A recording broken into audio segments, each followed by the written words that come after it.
ಈ ಹೋಳಿ ಹಬ್ಬವನ್ನು ನಮ್ಮ ಉತ್ತರ ಭಾರತದಲ್ಲಿ ತುಂಬ ವಿಶೇಷ ವಿಜೃಂಭಣೆಯಿಂದ ಆಚರಣೆ ಮಾಡುತ್ತಾರೆ. ಅದನ್ನೇ ನಮ್ಮ ದಕ್ಷಿಣ ಭಾರತದಲ್ಲಿ ಕಾಮದಹನ ಹುಣ್ಣಿಮೆ ಅಂತ ಕರೀತಾರೆ.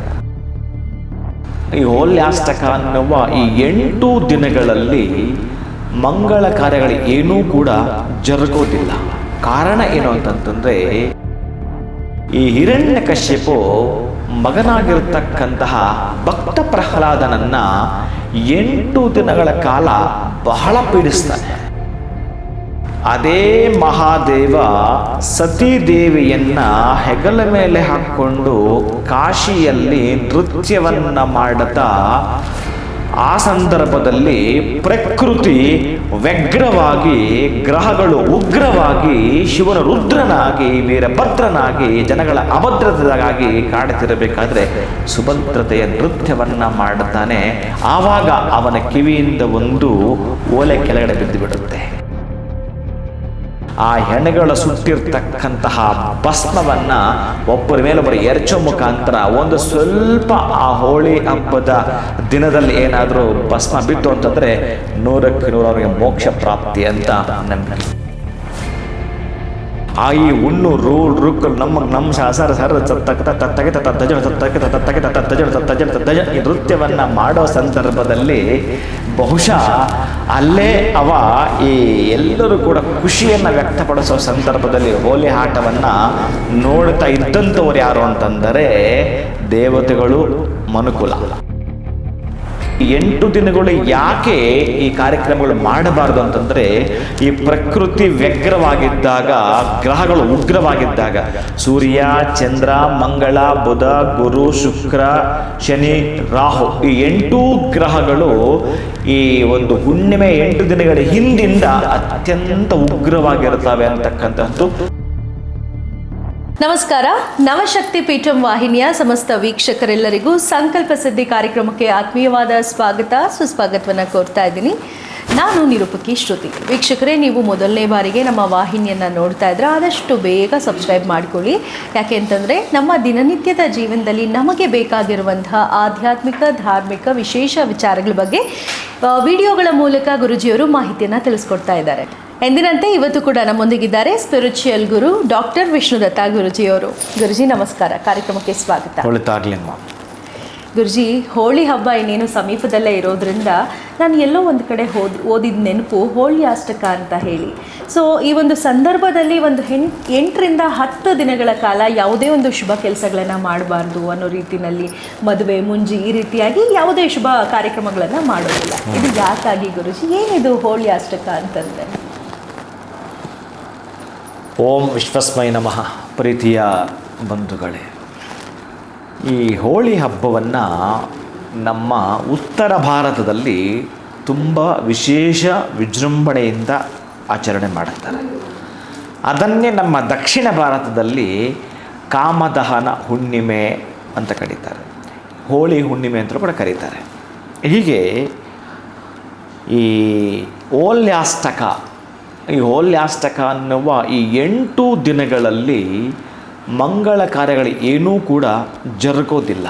ಕಾರಣ ಏನು ಅಂತಂತಂದರೆ, ಈ ಹೋಲ್ಯಾಷ್ಟಕ ಈ ಹಿರಣ್ಯಕಶ್ಯಪು ಮಗನಾಗಿರತಕ್ಕಂತಹ ಭಕ್ತ ಪ್ರಹ್ಲಾದನನ್ನು 8 ದಿನಗಳ ಕಾಲ ಬಹಳ ಪೀಡಿಸ್ತಾನೆ. ಬಹಳಷ್ಟು ಅವನಿಗೆ ತೊಂದರೆ ಕೊಡುವಂಥದ್ದು, ನೋವು ಕೊಡುವಂಥದ್ದು, ದುಃಖ ಕೊಡುವಂಥದ್ದು, ಅವನನ್ನು ಸಂಹಾರ ಮಾಡಲಿಕ್ಕೆ ಪರಿಪರಿಯಾಗಿರ್ತಕ್ಕಂಥ ವಿಧಾನಗಳೆಲ್ಲವನ್ನು ಕೂಡ ಬಳಸ್ತಾನೆ. ಕೊನೆಗೆ ಅವನ ಸಹೋದರ ಆಗಿರ್ತಕ್ಕಂಥ ಹೋಲಿಕಾಲನ್ನು ಕಳಿಸಿಕೊಡ್ತಾನೆ. ಹೋಲಿಕಾ ಸಂಪೂರ್ಣವಾಗಿ ದಹನವಾಗ್ತಾಳೆ. ಅದು ವಿಶೇಷ ವಿಜೃಂಭಣೆ ಆಚರಣೆ ಮಾಡ್ತಾರೆ. ಯಾಕೆ ಇದು ನಡೆಯುತ್ತೆ ಅಂತಂದರೆ, ಅದಕ್ಕೊಂದು ಸಣ್ಣದಾಗಿರ್ತಕ್ಕಂಥ ಒಂದು ಕಥೆ ಏನು ಹೇಳುತ್ತೆ ಅಂತಂದರೆ, ಈ ಹೋಳಿ ಹಬ್ಬದ ಆಚರಣೆ ನೀವು ಸತೀದೇವಿನ ನೋಡಿರುತ್ತೀರಿ. ದಕ್ಷ ಪ್ರಜಾಪತಿ ಯಜ್ಞಕ್ಕೆ ಹೋಗಿದ್ದು, ಆಕೆ ಮತ್ತೆ ಆ ಒಂದು ಯಜ್ಞಕ್ಕೆ ಧುಮುಕಿದ್ದು ಎಲ್ಲ ಕೂಡ ನಿಮಗೆ ಗೊತ್ತಿದೆ. ಆದರೆ ಅದೇ ಮಹಾದೇವ ಸತೀದೇವಿಯನ್ನು ಹೆಗಲ ಮೇಲೆ ಹಾಕ್ಕೊಂಡು ಕಾಶಿಯಲ್ಲಿ ನೃತ್ಯವನ್ನು ಮಾಡುತ್ತಾ ಆ ಸಂದರ್ಭದಲ್ಲಿ ಪ್ರಕೃತಿ ವ್ಯಗ್ರವಾಗಿ, ಗ್ರಹಗಳು ಉಗ್ರವಾಗಿ, ಶಿವನ ರುದ್ರನಾಗಿ, ವೀರಭದ್ರನಾಗಿ, ಜನಗಳ ಅಭದ್ರತೆಗಾಗಿ ಕಾಡುತ್ತಿರಬೇಕಾದ್ರೆ ಸುಭದ್ರತೆಯ ನೃತ್ಯವನ್ನು ಮಾಡುತ್ತಾನೆ. ಆವಾಗ ಅವನ ಕಿವಿಯಿಂದ ಒಂದು ಓಲೆ ಕೆಳಗಡೆ ಬಿದ್ದು ಬಿಡುತ್ತೆ. ಈ ಹೋಳಿ ಹಬ್ಬದ ಸಂದರ್ಭದಲ್ಲಿ ಓಲೆ ಕೆಳಗಡೆ ಬಿದ್ದು ಬಿಡುತ್ತೆ. ಆ ಮಣಿ ಅಂತ ಏನಿತ್ತು ಅದನ್ನೇ ಮಣಿಕರ್ಣಿಕಾ ಅಂತ ಕರೀತಾರೆ.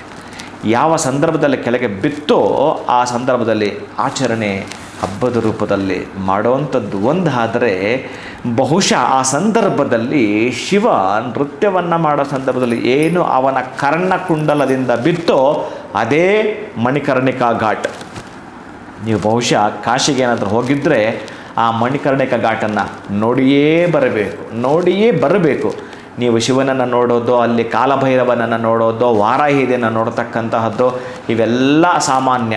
ಮತ್ತೊಂದು ಅದ್ಭುತ ಅಂತಂದರೆ ಈ ಮಣಿಕರ್ಣಿಕಾ ಘಾಟ್ ಇದೆಯಲ್ಲ, ಅದು ಅತ್ಯಂತ ಅದ್ಭುತವಾಗಿರುವಂಥದ್ದು. ಅಲ್ಲೇ ಶಿವ ಆ ಮಣಿಕರ್ಣಿಕಾ ಘಾಟಲ್ಲೇ ಮತ್ತೆ ಕುಳಿತುಕೊಂಡು ತಪಸ್ಸನ್ನು ಮಾಡುತ್ತಾನೆ. ಅವನ ಬೆವರು ಪೂರ್ಣವಾಗಿ ಅದರಲ್ಲಿ ಮತ್ತು ಆ ಒಂದು ಕುಂಡ ತುಂಬುವಂಥದ್ದರ ಜೊತೆಗೆ ಈಗಲೂ ಅಲ್ಲಿ ಬಹುಶಃ ಯಾವ ಯುಗದಲ್ಲಿ ಪ್ರಾರಂಭ ಆಯಿತೋ ಗೊತ್ತಿಲ್ಲ. ಬಹುಶಃ ಈ ಕೃತಯುಗ, ತ್ರೇತಾಯುಗ, ದ್ವಾಪರಯುಗ, ಕಲಿಯುಗಗಳೇ ನಶಿಸಿ ಹೋದರೂ ಕಾಶಿ ಹಾಗೇ ಉಳ್ಕೊಳ್ಳುತ್ತಂತಕ್ಕದ್ದು. ಎಲ್ಲವೂ ಪ್ರಳಯ ಆಗ್ತದೆ. ಆ ಪ್ರಳಯ ಅಧಿಪತಿಯಾಗಿರ್ತಕ್ಕಂತಹ ಶಿವ ಅಲ್ಲೇ ಪೂರ್ಣ ನೆಲೆಸಿರೋದು ಅಂತ ಆ ಜಾಗ ಹಾಗೆ ಉಳ್ಕೊಳ್ತಕ್ಕಂತಹ ಆ ಮಣಿಕರ್ಣಿಕಾ ಘಾಟಲ್ಲಿ ಒಂದು ದಿನಕ್ಕೆ ಬಹುಶಃ 300ಕ್ಕಿಂತಲೂ ಅಧಿಕ ಶವಗಳನ್ನು ಸುಡಲಾಗತ್ತೆ. ಅಲ್ಲಿ ಒಂದು ದಿನಕ್ಕೆ 300ಕ್ಕಿಂತಲೂ ಹೆಚ್ಚಿಗೆ ಶವಗಳನ್ನು ಸುಡಲಾಗುತ್ತೆ. ಅಲ್ಲಿಟ್ಟಿರೋ ಬೆಂಕಿಲಿ ತನಕ ಆರಲಿಲ್ಲ ಅಂತಕ್ಕಂಥ ಆ ಮಣಿಕರ್ಣಿಕಾ ಘಾಟ್ ಇದೆಯಲ್ಲ, ಅಲ್ಲಿ ಹೇಗೆ ಅಂತಂದು ನೋಡಿ, ಶವಗಳ ಸುಟ್ಟಂತಹ ಆ ಒಂದು ಮರಣ ಉತ್ಸವ, ಅಲ್ಲಿ ಮರಣದ ಮೋಕ್ಷದ ಉತ್ಸವದ ಸಮ್ಮಿಲನ ಕ್ರಿಯೆ ಅದು. ಮರಣ ಮಹೋತ್ಸವ ಅಂತಂದರೆ ಎಲ್ಲಾದರೂ ಕರೀತಾರೆ ಅಂತಂದರೆ ಮರಣವನ್ನು ಎಲ್ಲ ಸಂದರ್ಭದ ಎಲ್ಲ ಕಡೆ ಮರಣವನ್ನು ಅಪಶಕನ ಅಂತಂದರೆ ಅಲ್ಲಿ ಶುಭಶಕುನ ಮರಣವನ್ನು. ಹಾಗೆ ಅಂಥ ಮಣಿಕರ್ಣಿಕಾ ಘಾಟಲ್ಲಿ ಲಕ್ಷಾಂತರ ಜನ ಈ ಸಂದರ್ಭದಲ್ಲಿ ಆ ಹೆಣಗಳ ಸುಟ್ಟಿರ್ತಕ್ಕಂತಹ ಭಸ್ಮವನ್ನು ಒಬ್ಬರ ಮೇಲೊಬ್ಬರು ಎರಚೋ ಮುಖಾಂತರ ಒಂದು ಸ್ವಲ್ಪ ಆ ಹೋಳಿ ಹಬ್ಬದ ದಿನದಲ್ಲಿ ಏನಾದರೂ ಭಸ್ಮ ಬಿತ್ತು ಅಂತಂದರೆ 100ಕ್ಕೆ 100 ಅವರಿಗೆ ಮೋಕ್ಷ ಪ್ರಾಪ್ತಿ ಅಂತ ನಂಬಿಕೆ. ಅಂದರೆ ಗುರುಜಿ, ಈಗ ಹೋಳಿ ಹಬ್ಬ ಈಗ ನಾವೆಲ್ಲರೂ ಆಚರಣೆ ಮಾಡುವಂಥದ್ದು ಬಣ್ಣಗಳನ್ನು ಎರಚಾಡಿಕೊಂಡು, ಸೊ ಈಗಂತೂ ಬೇರೆ ಬೇರೆ ವಸ್ತುಗಳ ಮೂಲಕ ಎಲ್ಲ ಎರಚೋವಂಥ ಆಟದ ಪದ್ಧತಿ ಇದೆ. ಆದರೆ ನೀವು ಹೇಳ್ತಾ ಇರೋದು ನೋಡ್ತಾ ಇದ್ರೆ ಈ ಒಂದು ಹೋಳಿ ಹುಣ್ಣಿಮೆ ಆರಂಭ ಆಗಿದ್ದು ಕಾಶಿಯಿಂದ ಅನ್ನೋ ರೀತಿನಲ್ಲಿ. ಅದೇ ಈ ವಿಷಯ ಅಲ್ಲೇ ಇದೆ, ಹೇಳ್ತೀನಿ.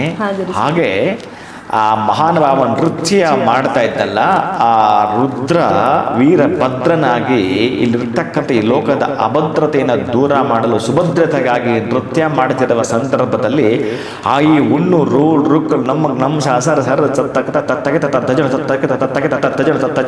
ಈ ನೃತ್ಯವನ್ನು ಮಾಡೋ ಸಂದರ್ಭದಲ್ಲಿ ಬಹುಶಃ ಅಲ್ಲೇ ಅವ ಈ ಎಲ್ಲರೂ ಕೂಡ ಖುಷಿಯನ್ನು ವ್ಯಕ್ತಪಡಿಸೋ ಸಂದರ್ಭದಲ್ಲಿ ಹೋಲಿ ಆಟವನ್ನು ನೋಡ್ತಾ ಇದ್ದಂಥವ್ರು ಯಾರು ಅಂತಂದರೆ ದೇವತೆಗಳು, ಮನುಕುಲ. ನಂತರ ಇವನಿಗೆ ಅತ್ಯಂತ ಪ್ರೀತಿಯಾಗಿರ್ತಕ್ಕ ಇನ್ನೊಂದು ಗಣವಿದೆ. ಆ ಇನ್ನೊಂದು ಗಣವೇ ಶಿವನಿಗೆ ಅತ್ಯಂತ ಪ್ರೀತಿ. ಆ ಗಣ ಅಂತಂದರೂ ಕೂಡ ಅವು ಯಾವುವು ಅಂತಂದರೆ ಭೂತ, ಪ್ರೇತ, ಪಿಶಾಚಿ, ಶಾಕಿನಿ, ಢಾಕಿನಿ. ಇವುಗಳ ಜೊತೆ ಅವರು ಯಾರಿಗೂ ಅವಕಾಶವಿಲ್ಲ. ಇವರಿದ್ದಾಗ, ದೇವತೆಗಳಿದ್ದಾಗ, ಮನುಷ್ಯರಿದ್ದಾಗ, ಭಗವಂತ ಇದ್ದಾಗ ಅವ್ರಿಗೆ ಅವಕಾಶವಿಲ್ಲ. ಆ ನಂತರ ಅವ್ರಿಗೊಂದು ಅವಕಾಶವನ್ನು ಕೊಡುತ್ತಾನೆ. ಆ 8 ದಿನಗಳಲ್ಲಿ ನಡೀತಕ್ಕಂತಹದ್ದು.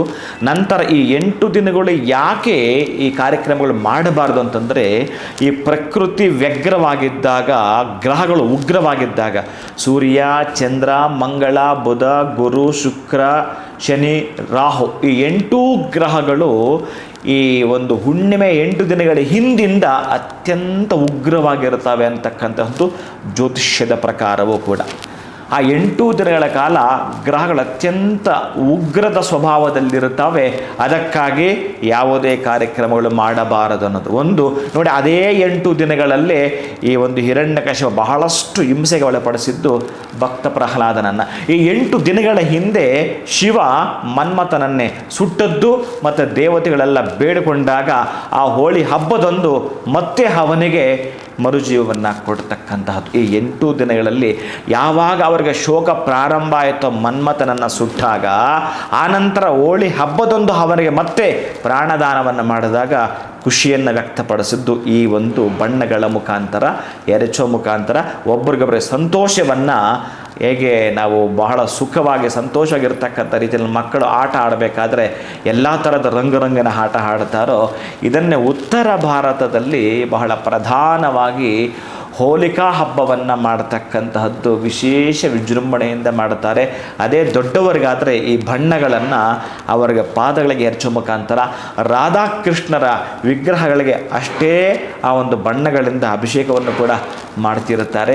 ಈ 8 ದಿನಗಳಲ್ಲಿ ಈ ರೀತಿ ವ್ಯಗ್ರವಾಗಿರತಕ್ಕಂತಹದ್ದು ಈ ಪ್ರಕೃತಿ, ಉಗ್ರವಾಗಿರತಕ್ಕಂಥ ಈ ಗ್ರಹಗಳು, ಹೀಗೆ ಮನುಷ್ಯ ಎಲ್ಲಿ ಹೊಂದ್ಕೋಬೇಕು ಅಂತಂದರೆ ಆ ಸಂದರ್ಭದಲ್ಲಿ ಸಾವಧಾನ ಸಮಾಧಾನವಾಗಿ ಇರಲಿಕ್ಕೆ ಮದುವೆ ಮುಂಜಿ ಅವನಿಗೆ ಸಂಬಂಧಪಟ್ಟ ಮಾನಸಿಕ ಕರ್ಮಗಳು ನಿಲ್ಲಿಸ್ತಕ್ಕಂಥದ್ದು ಕೂಡ ಇದೇ ಕಾರಣಕ್ಕಾಗಿಯೇ ಆ ಗ್ರಹಗಳು ಉಗ್ರ ರೂಪದಲ್ಲಿ ಇದ್ದದ್ದಕ್ಕಾಗಿ.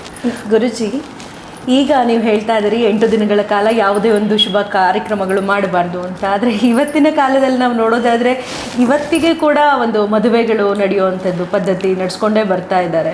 ಸೊ ಅದು ಹೇಗೆ ಪರಿಣಾಮ ಬೀರುತ್ತೆ ಅವರ ಜೀವನದಲ್ಲಿ ಅಂತ. ಅದೇ ಇಲ್ಲಿ ಏನಾಗುತ್ತೆ ಅಂತಂದರೆ, ಕಾನೂನು ಹೇಳಿದೆ ನಮಗೆ 2 ವೀಲರ್ ಹೋಗುವಾಗ ಹೆಲ್ಮೆಟ್ ಹಾಕ್ಕೊಂಡೆ ಹೋಗಬೇಕು ಅಂತ. ನಾನು ಹಾಕ್ಕೊಂಡು ಹೋಗಲಿಲ್ಲ, ಏನೂ ಆಗಲಿಲ್ಲ. ಹಾಗೆ ಮದುವೆಗಳು ಮಾಡ್ತಾರಲ್ಲ, ಏನಾಗ್ತಿದೆ ನಾವು ಮಾಡ್ತಿದ್ದೀವಿ ಅನ್ನೋರು ಇದ್ದಾರೆ ಇಲ್ಲಿ. ಆದರೆ ಪೂರ್ಣವಾಗಿ ಹೀಗೆ ಇರಬೇಕು ಅಂತ ಕಟ್ಟಪ್ಪಣೆ ಮಾಡಲಿಕ್ಕೆ ಬರಲ್ಲ. ಶಾಸ್ತ್ರ ಏನಿದೆಯೋ ಅದನ್ನು ತಿಳಿಸ್ತಾ ಬರುತ್ತೆ. ಬಹುಶಃ ಇನ್ನೂ ಕೆಲವರು ಗೊತ್ತಿಲ್ಲ ಕೂಡ ಮಾಡ್ಕೊಂಡು ಹೋಗ್ತಿರ್ತಾರೆ. ಎಷ್ಟೋ ದಿನ ಗೊತ್ತಿರಲ್ಲ. ಈ 8 ದಿನಗಳು ಉಗ್ರವಾಗಿ ಯಾಕೆ ಇರುತ್ತವೆ ಅನ್ನೋದನ್ನು ಕೂಡ ತೆಗೆದುಕೊಂಡು ಸ್ವಲ್ಪ ಶಾಸ್ತ್ರ ಒಂದು ಚರ್ಚೆಯನ್ನು ಮಾಡಿದಾಗ ಗೊತ್ತಾಗುತ್ತೆ. ಈಗ ನೀವು ಹೇಳ್ತಾ ಇದ್ದೀರಿ ಮದುವೆಗಳು ಮುಂಜಾನೆ ನಡೀತಾ ಇದ್ದಾವೆ ಅಂತ. ಆದರೆ ಹೆಚ್ಚಿನ ಜನ ಉತ್ತರ ಭಾರತದಲ್ಲಂತೂ ಕಡಿಮೆ.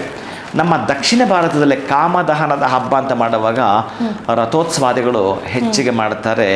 ಅಂದರೆ ಕಾಮದಹನ ಆಯಿತು ಅಂತಂದರೆ ಇಲ್ಲಿ ನಾವು ಚೆನ್ನಾಗಿ ಅರ್ಥ ಮಾಡ್ಕೊಳ್ಬೇಕಾಗಿದೆ ಅಂದರೆ, ಈ ಕಟ್ಟಿಗೆ ಸುಡೋದು ಮಾತ್ರವಲ್ಲ, ಅಲ್ಲಿರ್ತಕ್ಕಂತಹ ಹೋಲಿಕಾನ ರಾಕ್ಷಸಿಯನ್ನು ಸುಡೋದು ಮಾತ್ರವಲ್ಲ, ನಮ್ಮಲ್ಲಿರ್ತಕ್ಕಂತಹ ಪೈಶಾಚಿ ಕೃತ್ಯಗಳಿದಾವಲ್ಲ, ಆ ಒಂದು ಅಹಂಕಾರ ಅದನ್ನು ಸುಡು, ಅಸೂಯೆ ಪಡ್ತೀಯಲ್ಲ ಅದನ್ನು ಸುಡು, ಯಥೇಚ್ಛವಾಗಿರ್ತಕ್ಕಂಥ ಕಾಮ ಇದೆಯಲ್ಲ ಅದನ್ನು ಸುಡು, ಯಥೇಚ್ಛವಾಗಿ ದುರಾಸೆ ಇದೆಯಲ್ಲ ಅದನ್ನು ಸುಡು, ನಿನ್ನಲ್ಲಿ ಅಜ್ಞಾನ ತುಂಬಿಕೊಂಡಿದೆಯಲ್ಲ ಅದನ್ನು ಸುಡು. ಹೀಗೆ ಎಲ್ಲವನ್ನ ಸುಟ್ಟ ಮೇಲೆ ಬರ್ತಕ್ಕಂತಹದ್ದು ಒಂದು ಬೆಳಕಿದೆಯಲ್ಲ, ಆ ಜ್ಞಾನವನ್ನು ಪಡೆದುಕೋ ಅಂತ ಹೇಳುತ್ತೆ. ಅಂತಹ ಜ್ಞಾನದ ಅಂಬಲವನ್ನು ಪಡೆದುಕೊಳ್ಳೋಕ್ಕೆ ನಮ್ಮ ದಕ್ಷಿಣ ಭಾರತದಲ್ಲಿ ವಿಶೇಷವಾಗಿ ರಥೋತ್ಸವಾದಿಗಳನ್ನು, ಉತ್ಸವಗಳನ್ನು ಏರ್ಪಾಟು ಮಾಡುತ್ತಾರೆ. ಈಗ ನಾನು ಕಾಶಿಯ ವಿಚಾರ ಹೇಳಿ ಅಲ್ಲಿ ಉತ್ಸವ ನಡೀತಾ ಇದೆ, ಮರಣದ ಉತ್ಸವ ಅಷ್ಟೇ. ಅವರು ಸಂಪೂರ್ಣವಾಗಿ ಅವರದ್ದು ಒಂದು ಉನ್ಮತ್ತದ ಸ್ಥಿತಿಯಲ್ಲಿರ್ತಾರೆ. ಅವರು ಆ ಉನ್ಮತ್ತದ ಸ್ಥಿತಿಯಲ್ಲಿದ್ದಾಗ ಆ ಶವದ ಬೂದಿನೇ ಅವರಿಗೆ ರಂಗಿನ ಬಣ್ಣ ಹಾಕಿ ಎರಚ್ತಾ ಇರ್ತಾರೆ.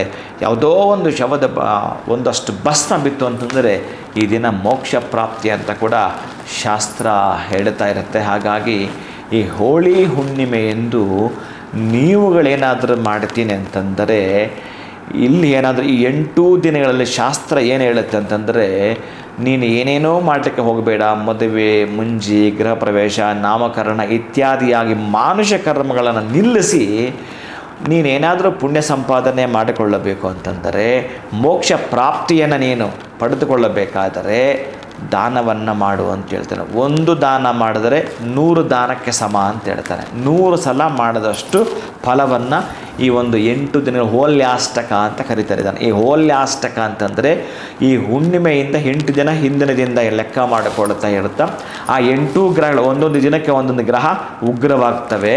ಅಂಥ ಉಗ್ರವಾದ ಸಂದರ್ಭದಲ್ಲಿ ಯಾವ ಗ್ರಹಗಳು ಕೂಡ ನಮಗೆ ಚೇತನ ಶಕ್ತಿಯನ್ನು ಕೊಡೋದಿಲ್ಲ. ನಮ್ಮಲ್ಲಿ ಶಕ್ತಿ ಕುಂದಿರುತ್ತೆ, ಶಕ್ತಿ ಇರೋದಿಲ್ಲ ಅನ್ನುವಾಗ ಏನು ಕೆಲಸ ಮಾಡಲಿಕ್ಕೆ ಬರಲ್ಲ, ಉತ್ಸಾಹ ಉಲ್ಲಾಸಗಳು ನಮಗೆ ಇರೋದಿಲ್ಲ. ಅದಕ್ಕಾಗಿ ಕಾಮ ದಹನದ ಹುಣ್ಣಿಮೆ ಇದೆಯಲ್ಲ, ಆ ಹೋಳಿ ದಹನದ ಹುಣ್ಣಿಮೆ ಇದೆಯಲ್ಲ, ಹಾಗಾಗಿ ಆ ಹೋಲಿಕಾದೇವಿಯನ್ನು ಸುಡುವಂಥದ್ದು ಹೀಗೆ. ಒಬ್ಬ ರಕ್ಕಸಿಯನ್ನು ಸುಡ್ತಕ್ಕಂಥ ಒಂದು ಇಂಡಿಕೇಶನ್ ಏನು ಅಂತಂದರೆ, ನಮ್ಮಲ್ಲಿ ರಾಕ್ಷಸ ಗುಣಗಳಿದ್ದರೆ ಸುಡೋದು ಅಂತ ಅರ್ಥವನ್ನು ನಾವು ತೆಗೆದುಕೊಳ್ಳಬೇಕು. ಇನ್ನೇನಾದರೂ ನಾವು ಬಣ್ಣಗಳ ಎರಚಾಟ ಮಾಡ್ತೀವಿ ಅಂತಂದರೆ ಪ್ರೀತಿ ವಾತ್ಸಲ್ಯಗಳನ್ನು, ಶ್ರದ್ಧೆ ಭಕ್ತಿಯನ್ನು ಎರಚಾಟ ಮಾಡಿಕೊಳ್ಳಿ, ಖುಷಿಯನ್ನು ಸಂತೋಷವನ್ನು ನೀವು ಎರಚಾಟ ಮಾಡಿಕೊಳ್ಳಿ ಅಂತ ನಾನು ಹೇಳುತ್ತೇನೆ. ಬಿಟ್ಟರೆ ಬಹುಶಃ ಬಣ್ಣದ ಹೋಕಳಿ ಹಾಡಿ, ಆದರೆ ಅಲ್ಲಿ ಕೂಡ ಎಷ್ಟಿರಬೇಕು ಅಂತಂದರೆ ಒಂದು ಲಿಮಿಟ್ ಇರ್ತಕ್ಕಂತಹದ್ದು. ತುಂಬ ರುದ್ರ ಹೋಗ್ತಿರ್ತಾರೆ, ಅವ್ರ ಮೇಲೆ ಹಾಕಿಬಿಡುವಂಥದ್ದು. ಆಮೇಲೆ ಇನ್ನೇನೋ ಪಾಪ ಒಂದು ಬೇರೆ ಬೇರೆ ತರಹದ ಮೊಟ್ಟೆ ಇಟ್ಕೊಂಡ್ಬಿಟ್ಟು ಯಾರಿಗೋ ತಲೆಗೆ ಹೊಡೆದು ಬಿಡುವಂಥದ್ದು. ಈ ತರಹದ ಹೇಯ ಕೃತ್ಯಗಳನ್ನು ದಯವಿಟ್ಟು ಮಾಡಿಬಿಡಿ. ನಿಮ್ಮ ಸಮಾನ ವಯಸ್ಕರಿರ್ತಾರಲ್ಲ ಮಕ್ಕಳ ಜೊತೆ ಒಂದಷ್ಟು ನೀರು ಜೊತೆಗೆ ಬಣ್ಣವನ್ನು ಮಾಡಿಕೊಂಡ್ರೆ ಪ್ರಕೃತಿ ವ್ಯಗ್ರವಾಗಿದ್ದು ಸ್ವಲ್ಪ ಶಾಂತದ ರೀತಿ ತರಲಿಕ್ಕೆ ಒಂದೇ ಒಂದು ಮಾತಲ್ಲಿ ಹೇಳ್ತಾನೆ, ಬಹುಶಃ ನೀವೇನಾದರೂ ಮಾಡ್ತೀನಿ ಅಂತಂದರೆ, ನಿಮಗೆ ಸಾಧ್ಯ ಆದರೆ ಬಹುಶಃ ಈ ಹೋಲಿ ಹಬ್ಬದಂದು ನೀವು ಮಾಡ್ತೀನಿ ಅಂತಂದರೆ ಹೇಗೆ ಮಾಡೋದು ಗೊತ್ತುಂಟ, 100ಕ್ಕೆ 100 ನೀವೊಂದು ಪಡ್ಕೊಳ್ತೀನಿ ಅಂತಂದರೆ ಅದ್ಭುತವಾದದ್ದನ್ನು, ಆಶ್ಚರ್ಯವಾದದ್ದನ್ನು, ಆನಂದವನ್ನು ನೀವು ಪಡೆದುಕೊಂಡೇ ತೀರ್ತೀನಿ ಅಂತಂದರೆ ಬಹುಶಃ ಒಂದು ಪ್ರಮಾಣ ಮಾಡಿಬಿಡಿ. ಈ ಒಂದು ಹೋಲಿ ಹಬ್ಬದಂದು ನಾನು ಯಾವುದೇ ಕಾರಣಕ್ಕೂ ಅಸೂಯೆ ಪಡಲ್ಲ, ನಾನು ಯಾವುದೇ ಕಾರಣಕ್ಕೂ ಈ ತರಹದೊಂದು ಇದೊಂದು ಚಾಲೆಂಜ್ ತಗೋಬೇಕಂತ ಈ 8 ದಿನದಲ್ಲಿ ನನ್ನಲ್ಲಿ ಏನಾದರೂ ಒಂದು ದುಷ್ಟ ಬುದ್ಧಿ ಇತ್ತು ಅಂದರೆ ಅದನ್ನು ಬಿಡುತ್ತೇನೆ, ಅದನ್ನು ಸುಡುತ್ತೇನೆ ಅಂತ ಇದೊಂದು ಸಂಕಲ್ಪ ಮಾಡಿಕೊಳ್ಳಿ. ಎರಡನೆಯದು, ಒಂದಷ್ಟು ಗಿಡಗಳಿಗೆ ನೀರನ್ನು ಹಾಕುವಂಥದ್ದು. ನಿಮ್ಮ ಮನೆಯ ಸುತ್ತಮುತ್ತ ನಿಮ್ಮ ಕಾಂಪೌಂಡ್ ಒಳಗಡೆ ಇದಾವಲ್ಲ, ಅದಲ್ಲ, ಅದು ನಾನು ಹೇಳಿಲ್ಲ ಅಂದರೆ ನೀವು ಆಗ್ತಿರ್ತೀರಿ, ಅದು ನಿಮ್ಮದಲ್ವ, ಅದು ಮಾಡ್ತಿರ್ತೀನಿ. ನಾನು ಹೇಳಿದ್ದು ಪ್ರಕೃತಿ ದತ್ತವಾಗಿ ಸಹಜವಾಗಿ ಹೇಗಿದ್ದರೂ ಕೂಡ ಬಿಸಿಲುಗಾಲ ಪ್ರಾರಂಭ ಆಗಿದೆ, ಹೊರಗಡೆ ಕಾಣಿಸ್ಕೊಂಡಿರ್ತಕ್ಕಂಥ ಒಂದಷ್ಟು ಮರಗಳಿಗೆ, ಗಿಡಗಳಿಗೆ, ರಸ್ತೆಯ ಬದಿಯಲ್ಲಿರುವಂಥದ್ದು, ಶಾಲೆಯ ಮುಂಭಾಗದಲ್ಲಿರುವಂಥದ್ದು, ಮಠ ಮಂದಿರಗಳಿರ್ತಕ್ಕಂತಹದ್ದು ಒಂದಷ್ಟು ಗಿಡಗಳಿಗೆ ನೀರುಣಿಸೋ ಹಬ್ಬವನ್ನು ಮಾಡಿಕೊಳ್ಳಿ. ಅದೇ ನನ್ನ ಪ್ರಕಾರ ಹೋಳಿ ಹಬ್ಬ. ಪ್ರೀತಿಯ ಬಂಧುಗಳೇ, ವೃಕ್ಷಗಳು ಸಂತೋಷ ಪಡ್ತವೆ, ತೃಪ್ತಿ ಪಡ್ತವೆ. 100ಕ್ಕೆ 100 ಹೇಳಬೇಕಂತಂದರೆ ವೃಕ್ಷಗಳು ಮಾತಾಡ್ತವೆ, ಪಕ್ಷಿಗಳು ಮಾತಾಡ್ತವೆ. ನಿಮಗೆ ಗೊತ್ತಿರಲಿ, ಅದ್ಭುತವಾಗಿರ್ತಕ್ಕಂಥ ವಿಜ್ಞಾನ ಇದು ರಿಸರ್ಚ್ ಮಾಡಿದೆ. ನೀವೇನಾದರೂ ಈ ಹೋಲಿ ಹಬ್ಬದಂದು ನಾನು ಹೇಳೋ ಈ ಮುಹೂರ್ತದಲ್ಲಿ ಒಂದು 8 ಲೆಕ್ಕ ತೆಗೆದುಕೊಂಡು ಒಂದೇ ತರಹದ ಗಿಡ ಆಗಿರ್ಬೋದು, ಬೇರೆ ಬೇರೆ ಗಿಡನೂ ಆಗಿರ್ಬೋದು, 8 ಮಾವಿನ ಮರಗಳಿಗೆ ಏನಾದರೂ ನೀವು ನೀರು ಉಡಿಸ್ತೀನಿ ಅಂತಂದರೆ ಬಹುಶಃ ಆ 8 ಗ್ರಹಗಳು ನಿಮಗೆ ವ್ಯಗ್ರವನ್ನು ಬಿಟ್ಟು, ಉಗ್ರವನ್ನು ಬಿಟ್ಟು ಶಾಂತದ ರೂಪದಲ್ಲಿ ನಿಮಗೆ ಸಹಕರಿಸ್ತವೆ, ನಿಮ್ಮ ಜೊತೆ ಮಾತಾಡ್ತವೆ. ಒಂದು 10 ನಿಮಿಷ ಕುಳಿತುಕೊಂಡು ಮೌನವಾಗಿ ಮಾತಾಡ್ತವೆ. ನಿಮ್ಮ ಮೌನವಾಗಿ ಮಾತಾಡೋದಂತಂದರೆ ನಿಮಗೆ ಪೇಯ್ನ್ ಇರಬೇಕು, ಮೌನವಾಗಿ ಮಾತಾಡೋದಂದ್ರೆ ನಿಮಗೆ ದುಃಖವಿರಬೇಕು. ತುಂಬ ಏನು ಮಾಡಿದ್ರೆ ವಾಸಿ ಆಗ್ತಾಯಿಲ್ಲ ಕಾಯಿಲೆ, ಅಂಥ ಕಾಯಿಲೆ ಇರೋರಿಗೆ ಮಾತ್ರ ಗೊತ್ತಾಗುತ್ತೆ. ಅಪ್ಪ ಏನು ಹೇಳಿದ್ರು ಮಾಡ್ತೀನಂತೆ, ಎಷ್ಟು ಇರುತ್ತೆ ಗೊತ್ತಾ ಅವನ ನೋವು, ಅವನು ಬದುಕಬೇಕಷ್ಟೇ, ಅವನು ನೋವು ಅಷ್ಟು ತಾರಕಕ್ಕೆ ಏರ್ಬಿಟ್ಟಿರುತ್ತೆ. ಅಂತಹವನಿಗೆ ಹೇಳಿದ್ರೆ ಏನು ಕೇಳುತ್ತಾನೋ, ಮೌನವಾಗಿ ಹೆಂಗೆ ಮಾತಾಡೋದು ಅಲ್ಲ, ನೀವು ಮಾತಾಡಿದ್ರೆ ಮಾತ್ರ ಗೊತ್ತಾಗುತ್ತೆ, ಅಭ್ಯಾಸ ಮಾಡಿಕೊಂಡ್ರೆ ಮಾತ್ರ ಗೊತ್ತಾಗುತ್ತೆ. ಹಾಗೆ ಈ ಹೋಳಿ ಹಬ್ಬದಂದು ನೀವೇನಾದರೂ ಮಾಡ್ತೀನಿ ಅಂತಂದರೆ ಒಂದಷ್ಟು ಹಸುಗಳಿಗೆ ಬಾಳೆಹಣ್ಣು ಕೊಡಿ, ಪಕ್ಷಿಗಳಿಗೆ ಆಹಾರ ಕೊಡಿ. ನೀವೆಲ್ಲೆಲ್ಲೋ ನೀರು ಹಾಕಿ ಎರಚಾಟ ಮಾಡ್ಕೊಂಡು ವೇಸ್ಟ್ ಮಾಡ್ತೀರಲ್ಲ, ಅದೇ ನೀರನ್ನು ಹೋಕಳಿ ಹಬ್ಬ ಅಂತ ಅಂದುಕೊಂಡು ಒಂದಷ್ಟು ತೆಂಗಿನ ಮರಗಳು, ಅಷ್ಟೊಂದು ಮಾವಿನ ಮರಗಳು, ಅರಳಿ ಮರಗಳು, ಬೇವಿನ ಮರಗಳು, ಪ್ರಕೃತಿ ನಮಗೆ ಬೇಕಾದಷ್ಟು ಪ್ಯೂರಿಟಿಯನ್ನು ಕೊಡ್ತಕ್ಕಂಥ ಆಕ್ಸಿಜನ್ ಕೊಡ್ತಾ ಇದೆಯಲ್ಲ, ಅದಕ್ಕೊಂದು ಕೃತಜ್ಞತೆ ಹೇಳೋ ಮುಖಾಂತರ ದಯವಿಟ್ಟು ಗಿಡಗಳಿಗೆ ನೀವು ವೇಸ್ಟ್ ಮಾಡೋ ನೀರನ್ನು ಅಲ್ಲಿ ಉಣಿಸಿ ಅಂತ ನಾನು ಈ ಸಂದರ್ಭದಲ್ಲಿ ಹೇಳಲಿಕ್ಕೆ ಇಷ್ಟಪಡ್ತೇನೆ. ಪ್ರೀತಿಯ ಬಂಧುಗಳೇ, ಗುರುಜಿ, ನಾನು ಕೇಳಿದ ಒಂದು ಪ್ರಶ್ನೆ, ಹೋಲಿ ಅಷ್ಟಕ ಅಂದರೆ ಏನು ಅಂತ. ಅದಕ್ಕೆ ನೀವು ಸಮಗ್ರವಾಗಿ ಮಾಹಿತಿಯನ್ನು ತಿಳಿಸ್ಕೊಟ್ಟಿದ್ದೀರಿ. ಉತ್ತರ ಭಾರತದಿಂದ ದಕ್ಷಿಣ ಭಾರತದವರೆಗೆ ನಾವು ಹೇಗೆ ಸೆಲೆಬ್ರೇಟ್ ಮಾಡ್ತೀವಿ ಅಂದರೆ ಪದ್ಧತಿಗಳು ಬೇರೆ ಬೇರೆ ಆದ್ರೂ ಕೂಡ ಆಚರಣೆ ಮಾಡುವಂಥ ವಿಷಯ ಒಂದೇ ಅಂತ. ನಿಜವಾಗ್ಲೂ ಎಷ್ಟೋ ಜನ ನಾವು ಯಾವುದಾದ್ರೂ ಒಂದು ವಿಷಯನ ತೊಗೊಂಡ್ರೆ ಅದ್ರ ಬಗ್ಗೆ ಅಷ್ಟೇ ಮಾಹಿತಿಯನ್ನು, ಆದರೆ ನೀವು ಹಬ್ಬದ ಆಚರಣೆಯ ಜೊತೆಗೆ ಸಮಾಜಕ್ಕೇನೋ ಒಂದು ಮೆಸೇಜನ್ನು ಕೊಡುವಂಥ ವಿಷಯ ಅಷ್ಟೇ ಅಲ್ಲ. ಸತಿಯನ್ನು ತನ್ನ ಹೆಗಲ ಮೇಲೆ ಹಾಕ್ಕೊಂಡು ಹೋದಂತಹ ಶಿವನ ರುದ್ರ ನರ್ತನವನ್ನು ನೋಡಿ ಅಲ್ಲಿ ಅವನ ಓಲೆ ಕಳಿಸಿ ಬಿದ್ದಂಥದ್ದು ಮಣಿಕರ್ಣಿಕಾ ಘಾಟ್ ನಮ್ಮ ಜೀವನದಲ್ಲಿ ಒಮ್ಮೆಯಾದರೂ ವಿಸಿಟ್ ಮಾಡಬೇಕಾಗಿರುವಂಥ ಜಾಗ. ಸೊ ಹೀಗೆ ನೋಡ್ತಾ ಹೋದರೆ ಎಷ್ಟೊಂದು ಮಾಹಿತಿಯನ್ನು ತಿಳಿಸ್ಕೊಟ್ಟಿದ್ದೀರಿ ಗುರುಜಿ. ನಿಮ್ಮ ಈ ಒಂದು ಜ್ಞಾನಕ್ಕೆ ದೊಡ್ಡ ಸಲ್ಯೂಟ್. ಹರೇ ಶ್ರೀನಿವಾಸ. ವೀಕ್ಷಕರೇ, ನೋಡಿದ್ರಿ ಅಲ್ವಾ ಗುರೂಜಿಯವರು ಎಷ್ಟೆಲ್ಲ ಅದ್ಭುತ ಮಾಹಿತಿಯನ್ನು ತಿಳಿಸ್ಕೊಟ್ಟಿದ್ದಾರೆ. ಹೋಲಿ ಅಷ್ಟಕ ಅಂದರೆ ಏನು, ಹಾಗೆ ಮಣಿಕರ್ಣಿಕಾ ಘಾಟ್ ಆರಂಭವಾದದ್ದು ಯಾವಾಗಿನಿಂದ, ನಿಜವಾಗ್ಲೂ ಈ ಒಂದು ಹೋಳಿ ಹಬ್ಬದ ಸಂದರ್ಭದಲ್ಲಿ ನಾವು ಪಾಲಿಸಬೇಕಾಗಿರುವಂಥ ಒಂದಷ್ಟು ಧಾರ್ಮಿಕ ವಿಧಿವಿಧಾನಗಳು ಹೇಗಿರಬೇಕು, ಅಷ್ಟೇ ಅಲ್ಲ ಪ್ರಕೃತಿ ನಮಗೆ ಸಾಕಷ್ಟನ್ನು ನೀಡ್ತಾ ಇದೆ. ಆ ಪ್ರಕೃತಿಗೆ ನಾವು ಇನ್ ರಿಟರ್ನ್ ಆಗಿ ಏನನ್ನು ಕೊಟ್ಟರೆ ನಮ್ಮ ಜೀವನ ಇನ್ನೂ ಚೆನ್ನಾಗಾಗುತ್ತೆ. ಎಲ್ಲ ಮಾಹಿತಿಯನ್ನು ಗುರೂಜಿಯವರು ತಿಳಿಸ್ಕೊಟ್ಟಿದ್ದಾರೆ. ನೀವು ಕೂಡ ಅಷ್ಟೇ ಇಂಥ ಒಂದು ಧಾರ್ಮಿಕ ವಿಚಾರಗಳನ್ನು ಪಾಲಿಸ್ತಾ ತಮ್ಮ ಜೀವನವನ್ನು ಮತ್ತಷ್ಟು ಬ್ರೈಟ್ ಮಾಡ್ಕೊಳ್ಳಿ ಅಂತ ಹೇಳ್ತಾ ಇಂದಿನ ಸಂಕಲ್ಪ ಸಿದ್ಧಿ ಕಾರ್ಯಕ್ರಮವನ್ನು ಮುಕ್ತಾಯಗೊಳಿಸ್ತಾ ಇದ್ದೀವಿ. ಮತ್ತೆ ಸಿಗೋಣ ಮುಂದಿನ ಸಂಚಿಕೆಯಲ್ಲಿ. ನಮಸ್ಕಾರ.